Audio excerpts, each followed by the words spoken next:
Hey, welcome back to Student of the Gun Radio. And you're not aware of it, but we're actually doing the show a little bit early this week because my illustrious studio engineer and producer thinks he's going to sneak out and go watch a football game tomorrow.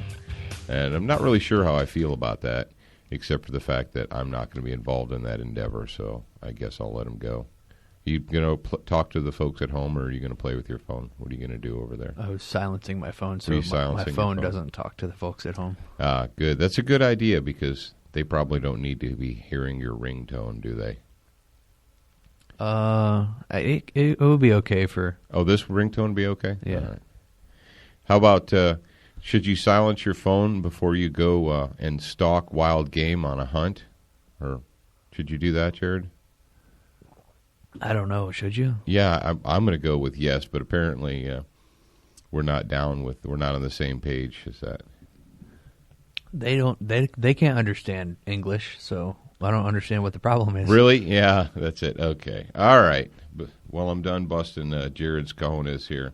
Welcome back to another weekly episode of Student of the Gun Radio. We appreciate you joining us yet again. And I'm sure you guys are excited to be out there listening as we are to be in the studios producing the show for you.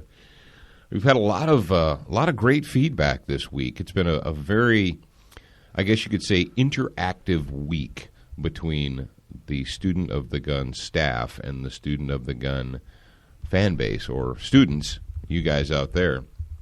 We've got a lot going on here. Not like we don't normally have a lot going on. It's kind of a silly thing to say, I guess, as we always have something going on. But this week, we've been preparing I guess what you would call a launch or pre-launch for the Patriot Fireteam book.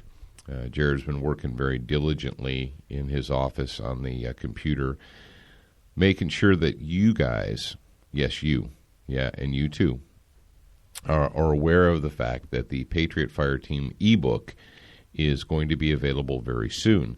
And Jared, because he is very benevolent, decided to offer the ebook 20% off the ebook to the first 100 people that signed up for a pre-order. So is that done, Jared? That 20% off deal is over? That's over now. Okay, well, and congratulations to everybody who jumped in there and got their discount. But I've sent the book out to several people in electronic format, several people that I respect in the industry, in the business, in the training world, in the shooting industry world, people whose names you may know and some you may not know. And we do a little thing, authors do a little thing called, or actually publishers, getting jacket quotes. And when you're sitting in Barnes and Noble or Books A Million or wherever it is you buy books, if you buy books, it's kind of hard to do a jacket quote on a Kindle reader, isn't it, Jared? You flip the Kindle over and look at the back of it and see if there's a quote. Well, for you young kids, you could do inline jacket quotes. Yeah, there you go. IJQ. Yeah, I almost said C. Yeah, for all you young kids out there, all you crumb crunchers, a jacket quote is basically a quote on the back of the book. Yeah, they have these. Some people out there may not know what that is. But it is, they cut down trees, and then they sent them into the paper mill, and they made them into this stuff called paper. It's generally white, and you put black ink on it, and there's words. And you bind it all together, and it becomes a book. And on the back of the book, on the jacket or the wrapper, you put quotes from other authors who have read the book, and that way you know that you should read it too.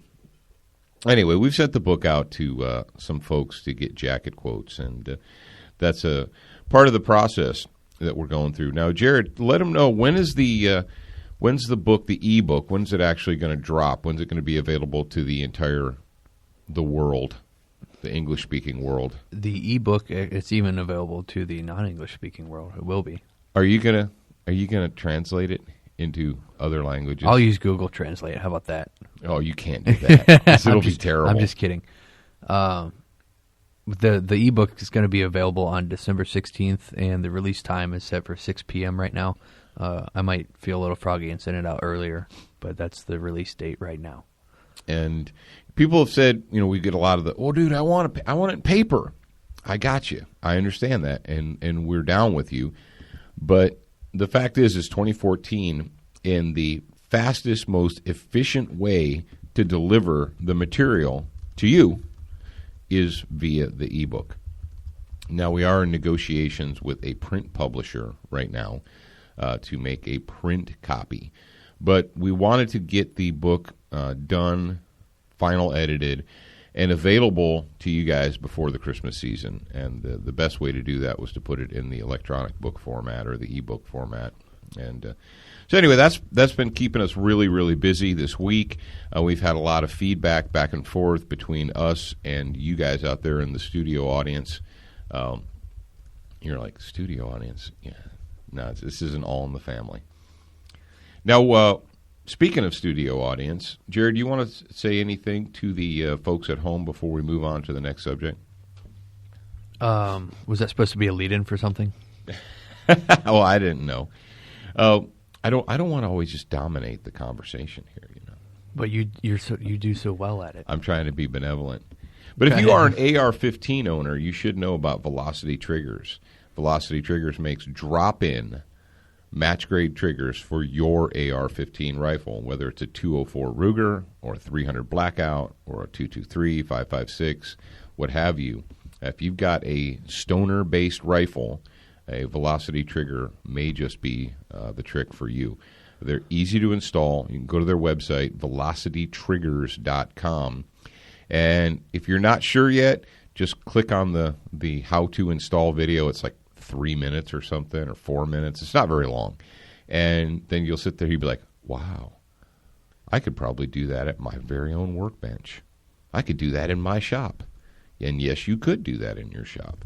And that's why, we're really pleased to be working with Velocity Triggers, and we mentioned this probably a couple of weeks ago. I don't know if we mentioned it last week, but we're doing a build. We're doing a special rifle build with a bunch of guys in the industry. We got Velocity Triggers to put in them. Element Arms is going to provide us with the lowers, Luth AR for the stocks, Duracoat for the finish. And we've got a case of Duracoat, not a case, but a box showed up from Duracoat this week, and we're excited about putting some new color on the gun that we're going to build. And of course, we're going to go to Brownells and get all the miscellaneous pieces, parts. I actually already got a brown box from Brownells with trigger kit and so forth, buffer springs, and what have you. So that's coming up really soon, and it's all based around Velocity Triggers. So go to velocitytriggers.com. And one other thing before I let you talk, Jared. Folks, when you do go to velocitytriggers.com, like we said previously, it is a new site. It's only been up for, I guess, a couple of months. And they're kind of a fledgling company. Now, the owners have been professional engineers and designers for decades. But the Velocity Triggers website and the Facebook page and all that stuff is new. So if you go to velocitytriggers.com and you're feeling generous, and we know that you are because you're students of the gun, go up to the upper right-hand corner, click on the Facebook button, and give them a like. Let them know that you're out there paying attention. I was going to ask did we tell how we even met them? I don't remember. I think we did. Yeah, the SHOT Show breakfast thing. It's actually funny because we go to Las Vegas in January for the SHOT Show, and we ended up going to a Mississippi down-home breakfast. Well, we've been going, the state of Mississippi, it's actually Mississippi, I think it's Department of... breakfast makers? No, tourism. Oh. It's like the state tourism or what have you. Essentially, they're trying to get people to come down to Mississippi and do outdoor shooting sports type stuff, hunt and fish and camp and all that kind of stuff. And they've been doing it. Mississippi has been hosting this breakfast, down-home breakfast at the SHOT Show for at least 10 years, maybe more. But at very least, I know it's been 10 years or more that they've been doing it. And before we lived in Mississippi, we would go to it. And then, about 7-8 years ago, I moved down here. Has it been 8 years? No, 7. 7+ years ago, I relocated down here to Biloxi, Mississippi. And so, the now I go and give them a high five, and it's like Old Home Week and stuff. But yeah, that's how we met the folks at Velocity Triggers, was at the Mississippi Down Home Breakfast and SHOT Show. Speaking of food makers, we're talking. I think we're going to hit on our the favorite sandwich maker. Yeah, later on this episode. You're going to make me hungry, but yeah, we're still waiting. We're still waiting on our sandwich. But let's not talk about sandwiches right now. Let's keep talking about Black Rifles, because it's No Shave November, but it's also Black Rifle November. So get in the black rifle, that is, with Brownells this November. Each week, Brownells is offering incredible pricing on AR-15 parts and accessories. Some complete and unassembled AR-15 uppers, as well as other parts, are selling for as low as $289. That can't be right. That's like giving them away. If that's not enough, Brownells is blowing out Bushmaster stripped lowers for $49.99. Yeah, $49.99. Normal price is $169. That's like 70% off. Check out all the Back in Black rifle events, everything that's going on. Visit Brownells.com. Offer ends Monday, December 1st. So if you're thinking, hey, I'm going to build myself a black rifle this November, go to Brownells.com. And you want to make sure you're actually signed up for the email list, because every week they're going to send you specials. They're going to send you some specials, and they don't last long. Let me tell you that. I've opened the emails, and they'll have strip lowers or uppers or ammunition or magazines or whatever on sale. And if you don't jump on it that day, or maybe by the next morning, often they're gone. So especially some of these crazy deals that they're coming up here lately.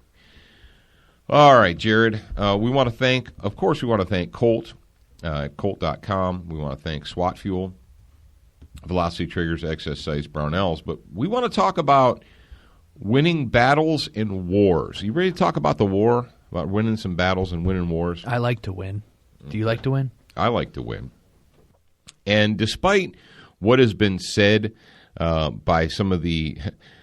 It's funny, we talk about revisionist history, and you guys should know what revisionist history is. It's like just ignoring the facts, and that's what liberals and progressives and statists are. That's what they're really good at. They're good at ignoring the facts and just inserting their feelings. Well, I know that's not the facts of the case, but I feel that it should be different. Well, because why? Well, because I feel that way. Well, feelings are not facts, Jack. And there's been some media. The media pundits have been falling all over themselves all week long. Well, since Wednesday morning, and even started Tuesday night, coming up with reasons and excuses for the Republican rout of the Democrats here on Tuesday. And I really don't even like going that whole Republicans Democrats thing. And if you guys know me, if you've listened long enough, you know that I really don't care what letter is in front of or behind your name on the ticket. If you don't support the Constitution and the founding documents, I don't care what you call yourself. You're worthless, you're a turd, and you don't need to be in public service. Now, the fact of the matter is like 99.99781% of all people that have a D behind their name are generally worthless and do not follow the Constitution. And then we find, I don't know, the people with an R behind their name, maybe 50% follow the Constitution. Do you think that's being generous? No, maybe 52%. I don't know. Maybe it might be less. It's not a majority by any stretch of the imagination. But when if you guys are social media followers, you'll know that on Tuesday we posted on Facebook and Twitter that we hope that you enjoyed National Scylla and Charybdis Day. And Jared, tell me the truth. When you saw that, did you know what the reference was? Nope. No idea. And tell the people why you didn't know what the reference was. Because I went to public school? Because you went to public school in the last 20 years. Yeah. There's a lot of stuff that I didn't learn in public school, and I've already told you guys that, but I'm sure we have some new listeners that are listening to my voice now, and it really annoys me And if this was the bonus hour, I would have said something else. But you said a bad word. Yeah. For all of you that went to public school in the last 20 years, the story of Scylla and Charybdis it comes from Greek mythology. It comes from the story of the Odyssey. And our hero Odysseus, all of you, I know everybody out there that's under age 30 right now is just like, what? Greek mythology? What is that? I don't know what that is. Is that a band? No, Greek mythology is not a band, and Odysseus is not a band. Although that might be a cool name for a band, Odysseus. Well, there's a story called the Odyssey. Anyway, long story short, Scylla and Charybdis were sea monsters, and Odysseus knew that he had to sail by one of the two of them. He couldn't avoid them. He had to sail by one or the other. And essentially, the moral of the story is that Odysseus had to choose between the lesser of two evils. You ever heard about being caught between a rock and a hard place and so forth? And, well, basically what we had on Tuesday is we had Scylla and Charybdis Day. We had people that went out and chose the lesser of two evils.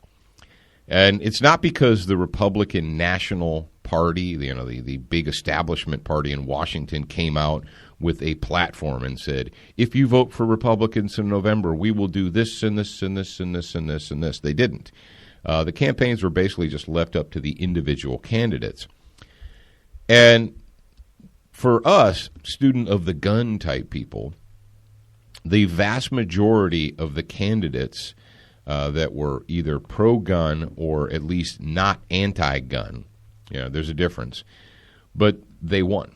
And those who were hard left, liberal, Democrat, progressive type people generally lost. Now, that wasn't 100% of the case, but it was probably 95% of the cases, Jared? It was pretty high. I was impressed. And everyone's excited. Everyone on our side is elated. I already got my email from the NRA thanking me for supporting the candidates. Did you get one too? Yeah. Thank you. Was it from Chris Cox? Yeah. Well, I don't think it was the same. I would say it was probably the same email. Him individually, yeah. But anyway, we got out got the email on Wednesday that said thank you for supporting freedom and so forth, and great. So here we are again, and for those of you that are relatively young in the audience, we've been in this position before. When William Jefferson, the philanderer, the lying scumbag from Arkansas, when he took over, he won his election. Because he was new and fresh and hip and played the saxophone and MTV loved him and all that. Well, he marched in there and he started instituting all these left-wing Democrat communist policies, and the people didn't like it. And so 2 years later, what they did was they I'm sorry, it was 1994, right? Yeah, the contract with America in 1994. Well, the Republicans got together and they said, hey, if you oppose all this socialism that William Jefferson Clinton, and if you guys recall, William Jefferson Clinton had a life partner who was trying to come up with some type of a universal health care program where the federal government would take over 1/7 the economy. Well, it failed, because back then people were still paying enough attention that they wouldn't let it get through. My point is this. In 1994, we took over control of the Congress.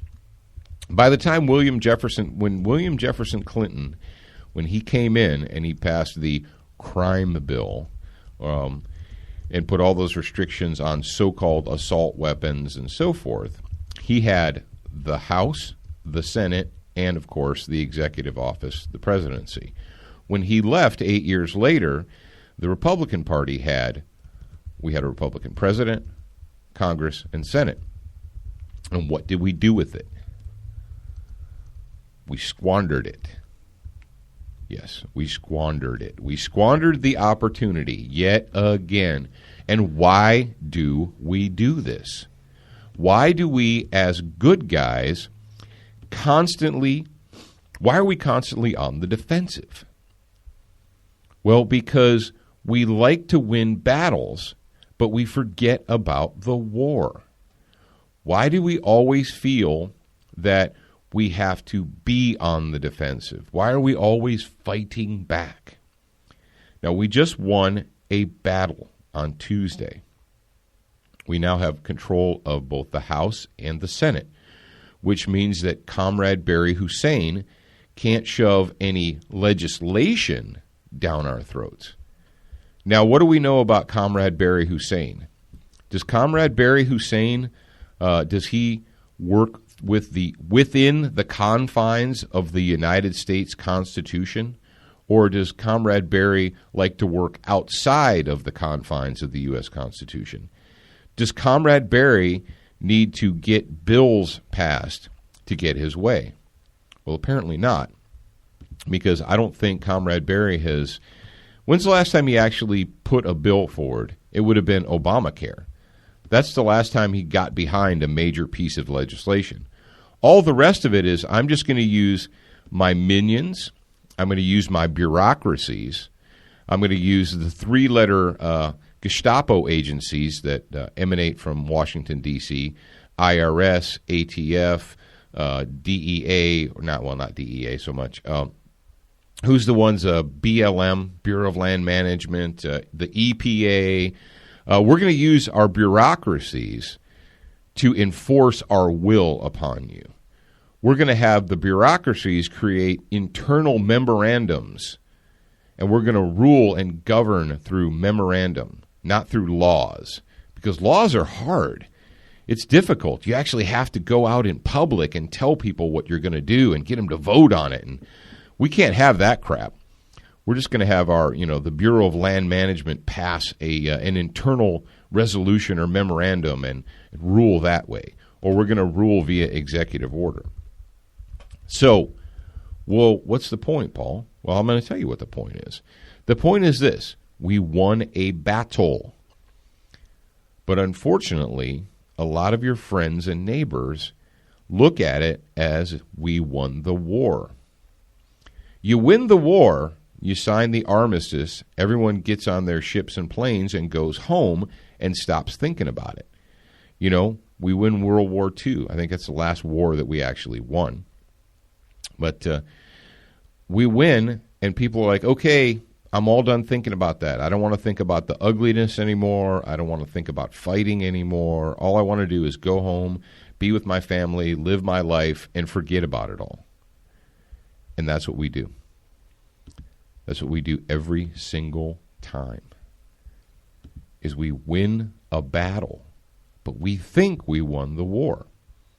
Well, you say, well, what's the difference, Paul? Well, I tell you what, the difference is when you win a battle, the enemy doesn't go away. Just because you won a battle doesn't mean that the enemy has decided, okay, we lost, we're done. They just have to regroup. You didn't win the war. We have not won the war. The perfect example of that is, a modern example is ISIS. What did they do? We won the battle, and then we left, and they regrouped, and they came back stronger than they were before. Exactly. Thank you for that example, Jared. A practical example is we won some battles. We got all excited. We're like, okay, we don't want to think about this anymore. We want to boost Comrade Barry's poll numbers. So we're going to pull troops out. We're going to pretend like the war is over. Well, the war wasn't really over. Oh, I figured out why. I always wondered why they said that they were coming for Barack Obama. I figured it out. They're going to have a parade for him? No, because they don't like challenges. They like to have people lay down on their face and shoot them in the back. And who does that? Cowards do that. Oh, cowards, yeah, cowards. Yeah, so they're going to come for Barack Obama because he'll lay down and without any pushback. I figured it out. Because he's not going to. They know that he's not going to fight back. Yeah. Yeah, they're not all about facing you one-on-one and fighting. If they've learned anything, it's every time that they face us one-on-one that they get their butts kicked. We kick their butts hard and heavy, and so they have to go and hide in the shadows. They have to, round up unarmed Christians and murder them. Oh, did I say that? Yeah, I did. I did. And why is that happening? Well, because we thought we won a bunch of battles, and we were like, okay, woohoo, we won a bunch of battles. The war's over. Let's go home. The war wasn't over because the enemy hadn't surrendered. Until you get absolute, unconditional surrender, the war is not over. And you're like, but that's hard. That takes a lot of effort and time. Yeah, it does. It does. But what is your option? What are the other options? So what are we going to do? Now, we pro-gun people, what are we going to do now? Well, we've got the vast majority, well, the House has a greater majority of Republican, supposedly conservative people in it now than it has since World War II, since 1946. We have majority control of the United States Senate, and we have a communist who's currently occupying the White House. So what do we do? And you're like, well, it doesn't matter. And we've already heard this from our side, because our side is a bunch of defeatists. Our side doesn't know how to be winners. That is the big problem, is we don't know how to be winners. Jared, I was freaking out in the car. Well, not freaking out, but I was so angry because I was listening to the one of the many shows. I don't even remember who it was. But there were people on our side, the reasonable people, are like, well, these candidates that won Tuesday night, and they came out, some of their speeches were not humble. And in some of their speeches, they gloated or they, I'm thinking, are you so weak? That is why we lose. Because even when we win, we don't know how to behave. And like, no, you should just gracefully accept it. And really? Is that how you win wars? You win wars by going over and having tea with your enemy and saying, would you let me win? And oh, well, thank you for letting me win. No, you don't win wars by having tea with your enemy and being polite to your enemy. You win wars by destroying your enemy. That is how you win wars. I know, but that hurts my feelings, Paul. That's not nice. Do you think the other side is worried about being nice to you? Do you think the other side is worried about hurting your feelings? No, they're not. And we're never, ever, ever going to win this war until enough people nut up and say, look, we have to win, we have to decimate, we have to destroy our enemies. Now, in this case, we're talking about doing it in a philosophical and political fashion, not in a physical fashion. But still, you cannot win by pretending like you're... It's almost, Jared, you know what I get? It's almost like this, we should be embarrassed or ashamed to have won so handily. Well, we won, but we don't want to gloat. We don't want to act too, we don't want to celebrate. It's like this whole it's the NFL. It's the vagination. I was going to say the mercy rule syndrome. It's the mercy rule. It's the vagination. It's the, we're going to fine you a penalty for celebration. Do they still do that in the NFL, or is that just in college football? I think that I haven't really watched it recently, but I'll tell you after Sunday. Oh, you're so gay. But anyway, here's what I would do. You're just like, well, what are we supposed to do, Paul? All right, I'm going to tell you what to do. Shut up for a second. Listen. No, you can't tell them what to do because... No, I can. Because I'm not a politician. Yeah, but didn't you write a book for that? You wrote a book to tell them what to do. No, this is something totally different. Yeah, I did write a book telling you what you need to do, but this is something totally different. Remember when the Comrade Barry decided to send, 3,000 Marines over to West Africa so that he could infect them with Ebola? Well, that's not true, Paul. You're just being paranoid. You're a conspiracy theorist. Really? Because I saw a follow-up story last week that said all of the U.S. military troops that were sent to West Africa are going to be shipped to Italy to a military base to be quarantined for 21 days. What? But I thought I thought that Congressman or Senator What's-His-Face has said, oh, we're only sending medical professionals. These aren't regular troops. These are medical professionals. And thank you for our fan who did the meme for us to explain the difference between Marines and Peace Corps people. Oh, yeah, Jared. Yeah. That's funny. But folks, where were you? What do you want to say about that? No, that whole situation, that was the first time ever on Student of the Gun Radio. We did a special edition. We did a middle of the week edition on that because I was so upset about it. And we gave out the phone number. We never do that. We never say call your congressman, call your senators, and give out a phone number. But we did in that one instance. And I told you my experience of talking to, the various representatives and senators' offices and what have you.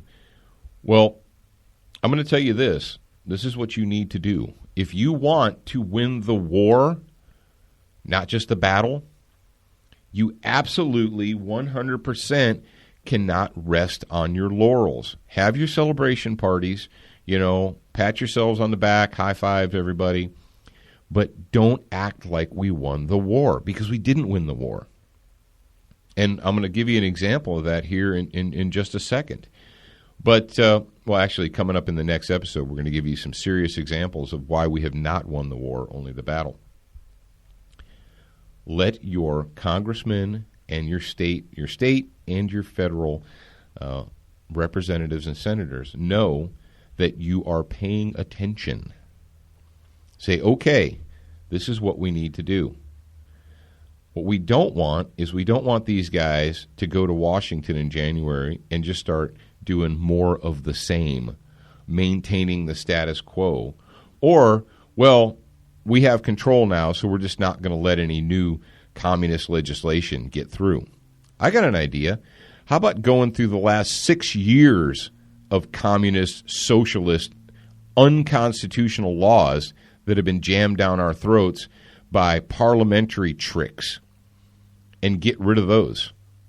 How about priority number 1, defund and repeal Obamacare? Yes, the ACA, the Affordable Care Act. Hey, Jared, did your medical coverage go down or up? Up. Yeah. So, speaking of that, I was in... Is that affordable when you have to pay more? Is that what the definition of affordable is? I'm not sure. Yesterday, I took one of my friends. I went with him to the little walk-in clinic because he was having chest pains he hurt himself working out. Muscular chest pain. Yeah, muscular. Not actually, she said go get an X-ray. The doctor there. So obviously it's not muscular because X-rays don't show muscle. Yeah, they do. No, MRIs do. Oh, okay. Yeah. Anyway, all right, go on, Doctor. So I was sitting there in a little. Dr. Jared, you could do that, Dr. Markle. Anyway, I was sitting in the little waiting room right by the window where people check in, and that's terrible. Yeah, it was bad. Well, the first clue that the society is collapsing was that when we went up there to tell the little check-in lady what was wrong, the first thing she said was, well, we can't give you any pain medicine. I was like, I looked at her, I was like, he's not a drug addict. I was like, do you get a lot of those in here? She's like, actually, yeah. I was like, God. Yeah, if you ever want to slam your hand in a door or jump off a building, go to a walk-in clinic and sit there for 10 minutes. Yeah, and this walk-in clinic, it starts at $150, and then it goes up. And a lot of the people that walked in while I was there, the lady would tell them what it was and ask them if they had insurance, and every single person said, no, my insurance rates went up way too high, and they had to pay like $600 a month at least. That was the minimum I heard, $600 a month. So they're like, what's the point? I don't spend that much money every month anyway, so what's the point in having insurance? Well, I'll tell you what the point is. The point is to get you to quit. Yeah, and it's either so you can pay for other people's drug addiction, or you can get off quit the insurance, quit the private they know market. that. They're not stupid. Despite all the lies, they know that the Affordable Care Act is not affordable. It's it caused ours, after it passed and became law, had to have this big insurance meeting where they sit down there like, okay, well, here's the good news. You still have insurance. That is the end of the good news. Now here's the bad news. And that in and of itself, besides, let me see, Benghazi, Fast and Furious, Ebola, just letting people come across the border with all kinds of illnesses and diseases and terrorists, and besides all that, besides Fort Hood Part 1 and 2, Boston bombers. Oh, geez, Jared, can I go on? Oh, using the IRS to target your enemies, not in theory, but in practice, using the EPA to target your enemies, not in theory, but in practice. Besides all of that stuff, you have, Obamacare. So what do?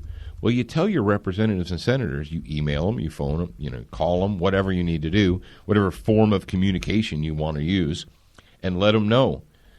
I would say start with repeal Obamacare. And you're like, well, but Barry won't sign it, man. There's no way. Okay, and they don't have the votes to override a veto. All right, fine. Force him to publicly veto the bill. Send him a bill and force him to either sign it or publicly veto it. And then make note of that and show your constituents, hey, this is what we're doing for you. This is why you should continue to vote for us. Because one of the main reasons that Comrade Barry is sitting up there, sucking up all the good oxygen and tax money, is because a lot of people who should have gotten out in 2012 were angry, frustrated, and didn't. You have to give people a reason to support you. Running on, well, my opponent is bad and you should hate my opponent doesn't get you elected. People have to have a reason to support you. So give them that reason. And make sure that your reps know, hey, we are paying attention. We want to win the war, not just the battle. Speaking of winning wars, you know how you can win the war of physical fitness? The battle? The battle of physical fitness. The battle. Your number one opponent is you. Yeah, that's right. In the battle for physical fitness, your number one opponent is you. I don't think I've played the audio spot on the radio yet. No, heck, we might as well. Drop it in sometime. Paid for it.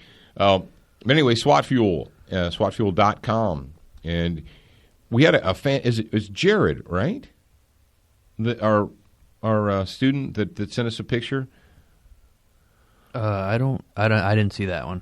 Really? Well, I know he posted it on Twitter and he shared it with SWAT Fuel.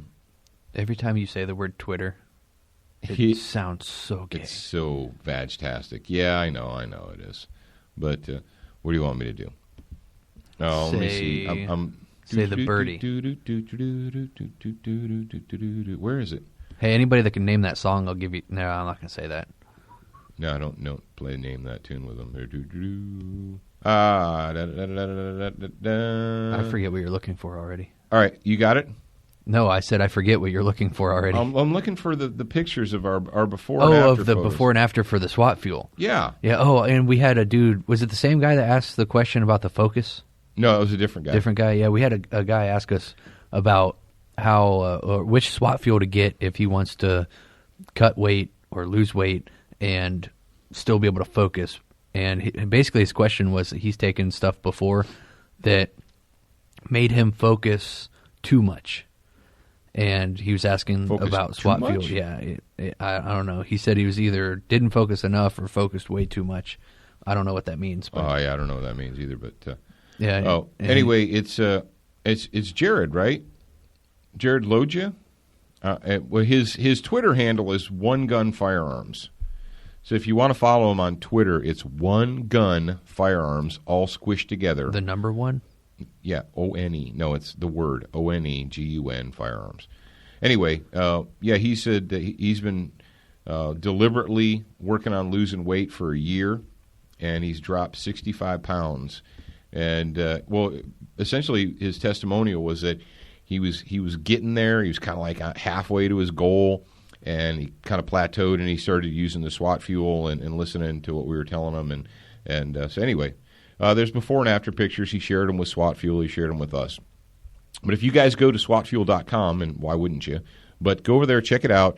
If you decide to make a purchase, make sure that you're using the special promo code SOTG2014 because that's going to save you 20% off your total order. So do it now. All right, Jared, I think we have just enough time to we're going to get our Moms Demand a Better Brand of Crack. Moms Demand a Better Brand of Crack. Yeah, let's do that. Okay. Well, you guys know about our favorite sandwich maker. Well, actually, she's not our favorite sandwich maker yet. We had to get a surrogate. If you watched the Welcome to the House of Pain, was it Welcome to the House of Pain? No. Yeah, no, it wasn't because we didn't have it yet. Oh. We had it when we did our last class, remember? Oh, yeah, that's right. We did our last live training. I think you just posted it on Instagram or something. Yeah, and we posted it and so forth. But anyway, we said that if Shannon Watts, the puppet for Nanny Bloomberg, she's one of Nanny Bloomberg's many puppets. He bought her, and he owns her now. But hey, you know, everybody's got a price, and apparently he was able to find hers. But we said, look, we'll go ahead and meet you halfway or partway or what have you. And if you want to talk about gun control issues, we'll come to the table if you will come to Student of the Gun, our break room, and stand in our break room barefoot and make us a sandwich. She hasn't taken us up on it yet, so we're still waiting. But this is the... How do you know that you're delusional or that you need to switch brands of crack? And this is how you know that you're delusional and need to switch brands of crack. And the source we got from this is Breitbart.com. And it says, following the shellacking that voters handed gun control candidates on November 4th, moms demand action for gun sense and in the bedroom. Founder and puppet of Nanny Bloomberg, Shannon Watts, emerged to say that the group, quote, has the momentum for their push for more gun control. Yeah. How do you know that you've been drinking your own bathwater or smelling your own farts? Well, this is how. According to Shannon, she says, for years, the gun lobby has had to... For years, the gun lobby, that would be us, has had the field to themselves. But this election season, supporters like you are changing the game. You've shown the size and power of our movement. That's the Moms Demand Bedroom Action. Led by moms who demand more bedroom action and concerned citizens all over the country who care deeply about gun violence prevention. Don't you just love the way they use the words to confuse the stupid people? We mobilized nearly 1 million gun sense voters. What in the heck does that even mean? Who pledged to vote for candidates who support common sense laws. Yeah, right. And if you feel like if you've got the Gorilla Tape out and you can wrap it around your head enough to keep it from exploding, you can go to the Moms Demand More Bedroom Action website. And the Bedroom Action website, they actually said they had, what was it, stunning victories or what was it? It was something insane. They looked at the results on Wednesday morning and declared it a victory for moms. Oh, we've only just begun to fight. That's right. They've only just begun to fight. And, we want to talk about Washington in this one, or we're going to talk about it in the next one? No, we're going to talk about it in the next one, so we're not going to get into that yet. Yeah, we're coming up on 44 minutes right now. Yeah, so just to let you know, our favorite wannabe sandwich maker, Shannon and her, I'm sure that Nanny Bloomberg's people, they send her a script. I mean, they own her. So they send her a script, and they're like, here's what's going to happen. You're going to go out, and you're going to read this script, and you're going to tell everyone what a stunning, what a victory it was, and how we have the momentum, and yada, yada, yada, yada. Essentially, they pointed to Washington State where Nanny Bloomberg and it was Zuckerberg or Bill Gates or a bunch of billionaires were out there in Washington State purchasing slaves, and we already did a radio show on that. And Lickenbottom squeaked by I think it was 1 percentage point in Colorado. So Lickenbottom was able to escape the jaws of defeat by maybe 1 percentage point. I think it was 48 to 47 in Colorado last I looked. And then that puke face in Connecticut squeaked by too. So you Connecticut slaves need to be ashamed of yourselves, as well as you Colorado slaves. So those three things in the entire country, that is their reasoning for believing that they have the momentum and that they're going to push the agenda forward. Well, she's got to do this because if she lets these people that are involved in this movement know that they're failing, then they'll quit because they have no mental fortitude. Well, they're all liars anyway. I mean, so I guess when you're a liar, when you're disingenuous, it's easy. The first person that you lie to is yourself. And you have to keep lying to yourself in order to get out of bed every day. You say, well, but what I'm doing is actually a lie. And what I'm doing is actually weakening the good people and emboldening and strengthening the evil people. Yeah, but I'm making a lot of money and I'm getting a lot of attention for myself. Is that how you do it, other Barry? That's right, Barry. So we're coming up to the end of this episode. We want to thank you guys for joining us. Now, in part 2, we are going to talk about never enough gun control, and it's a see I told you so moment. I know I stole that from the big guy, but it is, damn, I hate being right. Now, Jared, some of the guys out there in the audience, they've said, I can't get Student of the Gun TV because I don't have Dish Network Channel 266. Is there any other way besides having Dish Network that our listeners to Student of the Gun Radio can watch the TV show? Not in 2014. No, I don't think so. Okay, so that's it. First of all, go to studentofthegun.com. That is the gateway for everything Student of the Gun. Put in your name, your email address, and we'll keep you updated with all the new stuff from Student of the Gun.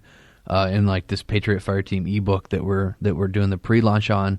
If you were signed up, then you got an exclusive 20% off deal. That's over now, but sign up in the next when we release the paperback book or any more products, then you'll be the first to get the deals. Sign up there, and it basically gives you all the information you need on how to find Student of the Gun. You can get us on Roku, you can get us on Chromecast, Apple TV, studentofthegun.com, our mobile app. You can get that on iTunes, the App Store, or on the Android Google Play Store. So how's the upgrade on the thing coming on the app, Jared? It's submitted. Okay. So whenever Apple approves it. Okay, yeah. Apple doesn't approve things approves immediately. So if you're an iTunes guy or an iPhone guy, iPhone, iPad, iDevice, your face, whatever. So does it normally take them like 7 days to? Yeah, they say 7 to 14 business days. Oh, okay. Well then. So yeah, there's your marching orders, folks. The mobile app, download it for free. Thanks to our friends at Century Arms. You can watch us on Dish Network Channel 266. You can, if you got a smart TV. I tell you what, I'm digging the Roku, Jared. I really am. I actually haven't even seen what the Roku looks like. So yeah, we've got. We went out and we bought a Roku adapter for our smart TV, and Zachary has been. He's kind of been wizarding the whole Roku thing. He set it up. Zach, who's he's our man Friday. He does everything around here, but he's my 17-year-old. Zach, he set up the Roku app. Is he 17 already? Yeah, programmed it. I'm getting old, guys. And everything. So, but I'm really digging it. I think I like it better than the whole Xbox deal. We'll see. Well, there's a lot more options you can get. Yeah. Well, that's the future of television. Yeah. Now, app television is the future of TV. I've never used a Roku stick before. When you purchase a stick, do you have to actually purchase another package to get Student of the Gun, or do you just find it through the Hunt channel? No, you just go to the Hunt channel and choose it. What about Wilderness TV? Have you looked at that? Actually, I that's something I need to do. I found us on the Hunt channel. I was watched last night. Actually, I made sure that it was running right, But if you have Wilderness TV now, Jared, you gave them the instructions about all that, right? The whole Wilderness TV deal. Yeah. Okay. All right, ladies and gentlemen, the clock is ticking away, and it's time to put the wraps on part number 1. We always do that, don't we, Jared? We always go farther than we thought we were going to. Yeah, we always do. All right. Well, folks, do not forget you are a beginner once, but you should indeed be a student for life.